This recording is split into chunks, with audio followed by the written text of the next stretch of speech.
22 km de rail entre Mortagne et les Herbiers, le train à vapeur du Puy du Fou circule à nouveau chaque week-end.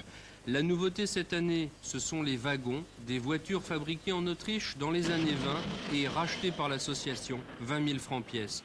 Et ce n'est pas tout. Dans quelques semaines circulera une voiture-restaurant de l'Orient Express, mais sans faire de mauvais jeu de mots, elle est actuellement en restauration.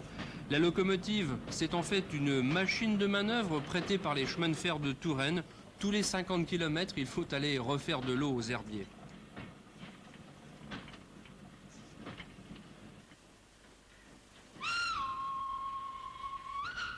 La ligne est désaffectée depuis 1939, au moins pour le trafic passager.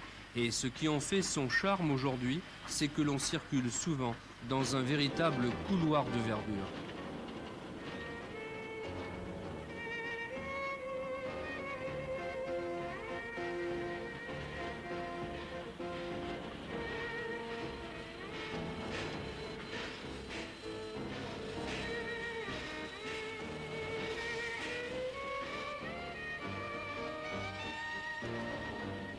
Ce jour-là, nous nous arrêterons en gare des Épaisses. Le bâtiment a été conservé en bon état. Il abrite un musée du train à vapeur.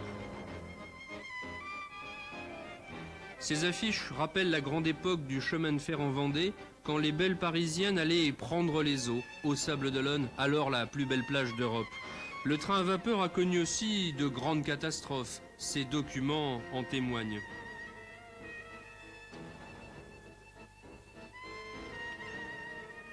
Et puis on trouve dans ce musée un ex-voto tout à fait étonnant.